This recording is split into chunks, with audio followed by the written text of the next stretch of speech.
नमस्कार. मानदेश भूषणमध्ये सर्व प्रेक्षकांचे मनपूर्वक स्वागत. आज आपण सातारा जिल्ह्यातील मान तालुक्यातील बोडके गावच्या हद्दीत अर्थात आंधळी धरणाच्या शेजारी असलेल्या खंडोबा मंदिरात आलेलो आहोत. खंडोबा देवाची यात्रा 3 दिवस भरत आहेत. कसे कार्यक्रम आहेत, कसा इतिहास आहे, या संदर्भात आज आपण बोडकेकर ग्रामस्थ यांच्याकडून जाणून घेणार आहोत. दादा, तुमचं पहिल्यांदा नाव सांगा.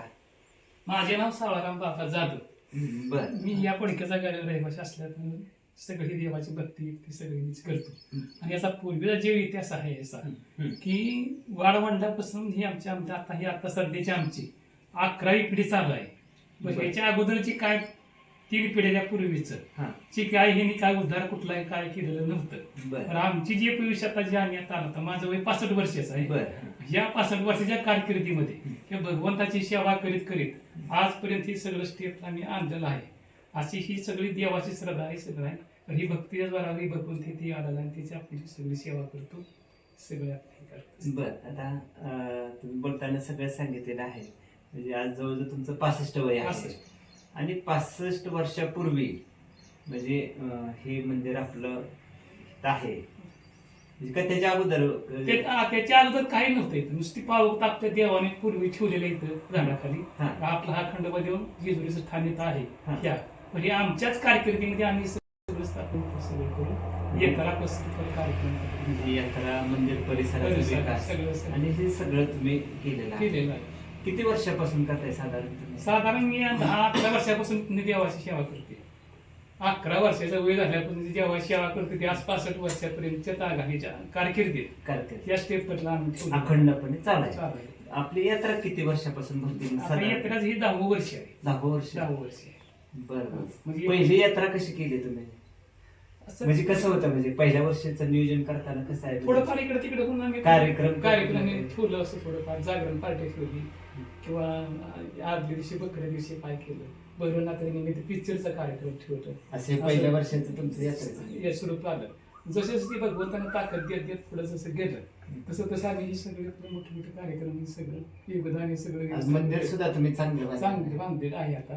आणि अजून याच्यातून प्रगती करायची. म्हणजे अजून तुम्हाला जागा कमी पडते, बऱ्याच गोष्टी कमी पडतात त्याच्यावर, पण हे हळूहळू सगळं. म्हणजे एका झाडाखाली हा एक छोटस म्हणजे दगड रूपातच त्या मूर्ती त्याचं रूपांतर आज एवढे मोठे ह्याच्यात तुम्ही केलेलं आहे. पूर्वीची जी सांगायची वाढवटली वारी मागे जायची, तिथून वारी सगळी मागे एवढी चालत वारी जेजुरीमध्ये कासावरती सगळी वाटायची. कासावर वारी मागायची आणि ही 3 तळी भंडार करून त्याचा प्रसाद म्हणून भंडारा असा करायचा.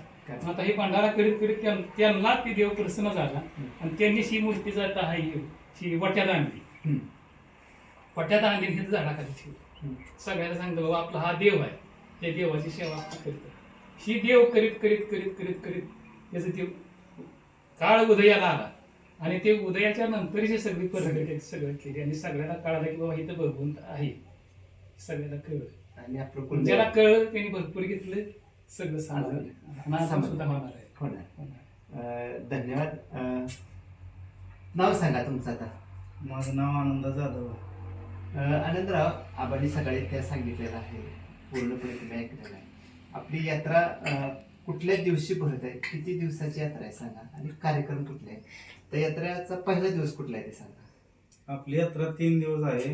21 तारखेपासून सुरुवात होत आहे. 21, 22 आणि 23 मंगळवार पासून चालू होत आहे. बरं. मंगळवारी सकाळपासून संध्याकाळपर्यंत कुठले कार्यक्रम आहे? मंगळवारी संध्याकाळी भारूड भजनाचा कार्यक्रम. किती वाजता येतो? संध्याकाळी 9च्या आसपास असं आहे. बरं. भारूड भजनाचा कार्यक्रम आहे. अजून काही धार्मिक विधी काय त्या दिवशी काय प्रसाद येतं दाखवते, निवड वगैरे. आणि संध्याकाळी 7 ते 9 महाप्रसाद असतो. महाप्रसाद सुद्धा गावातले देते. काय कुणी दिलाय काय वगैरे?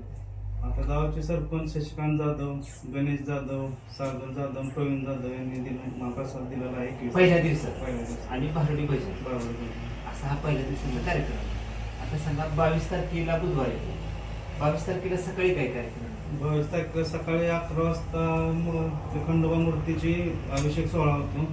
नंतर पालखी सोहळा होतो. पालखी 6-7 वाजेपर्यंत चालू असते. नंतर तिथून 7 ते 9 महाप्रसाद आहे. ते अर्जुन तथा काळे पंचायत समिती पंचायत सदस्य. समिती सदस्य यांच्यातर्फे महाप्रसादाची सोय केलेली आहे. नंतर रात्री आंधळीचे अनिल माने यांची जागरण पार्टी आहे.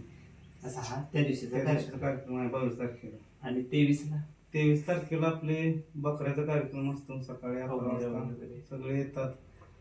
प्रसादाचा कार्यक्रम असतो. कमिटीतर्फे 12 ते 3-4 वाजेपर्यंत महाप्रसाद असतो. नंतर संध्याकाळी कोल्हापूरचा ऑर्केस्ट्रा नटरंग ऑर्केस्ट्रा ही संध्याकाळी 10 ते 3 वाजेपर्यंत आहे. असे कार्यक्रम त्या दिवशी आहेत. त्या दिवशी दिवसा अन्नदान असते. कमिटीतर्फे असते सर्वांसाठी. कमिटीतर्फे. हां. आता एक सांगा, आता हे ह्या वर्षीच कार्यक्रम सांगितले आबांनी सगळ्याच इतिहास सांगितलेला आहे. आता आपल्या यात्रेला मला वाटतं ह्या वर्षी 11वं वर्ष आहे. हो. 10वं. वर्ष चालू. आता 10 वर्षातला तुम्ही यात्रेचा कार्यक्रम बघितलाय, हो. काही अनुभव घेतले, तर ह्याच्यातून अजून वाटतंय का की आपल्याला अजून काही यात्रेतले काळानुसार थोडं बदल करावा किंवा अजून वाढीव कार्यक्रम करावे? प्रत्येक वर्षी काळानुसार हे बदल होत जातातच आणि आम्ही पण कार्यक्रमात ह्याच्यात बदल करतोच. म्हणजे तुमच्याकडे एक वैशिष्ट्य आहे. हो. म्हणजे आता तुम्ही सांगण्यापेक्षा प्रेक्षकांनाच मी सांगतो की तुमच्याकडं जसं खंडोबाचं जागरण आहे, हो. तसंच मला वाटतं भारडी भजनाचा एक कार्यक्रम आहे हो. आणि त्या जोडीला करमणुकीचा कार्यक्रम आहे. हो. म्हणजे असं त्रिवेणी संगम साधलाय. हो. म्हणजे वारकरी संप्रदाय आहे, इकडून खंडेरायाचा आहे आणि जे काही वेगवेगळे कार्यक्रम आहेत, असे तुम्ही हे वेगळं वैशिष्ट्य ठेवलेलं आहे. हम्म. आणि अन्नदाते पण तुमच्याकडे वेगवेगळे आहेत की जे सुखुशीने किंवा सगळ्यांचे देतात. खरं तरी छोटंसं बोडकेवाडीतलं हे आंधळी धरणाच्या शेजारचं गाव आहे. पण अतिशय कमी कालावधीत तुम्ही यात्रा बघून सर्वांनी म्हणजे एकोपणे सगळेजण करत आहेत. धन्यवाद तुम्ही सर्व मानदेश भूषणशी बोलल्याबद्दल. खरं तर आपलं सर्व प्रेक्षकांनी एक आव्हान बोडकेवाडीच्या ग्रामस्थांच्या वतीने जे कार्यक्रम आहेत, धार्मिक असतील, करमणुकीचे असतील, वेगवेगळे कार्यक्रम असतील, या सर्व कार्यक्रमाचा लाभ घ्यावा असं बोडके ग्रामस्थाच्या वतीनं आणि मानदेश भूषण परिवाराच्या वतीनं आवाहन करतो. धन्यवाद.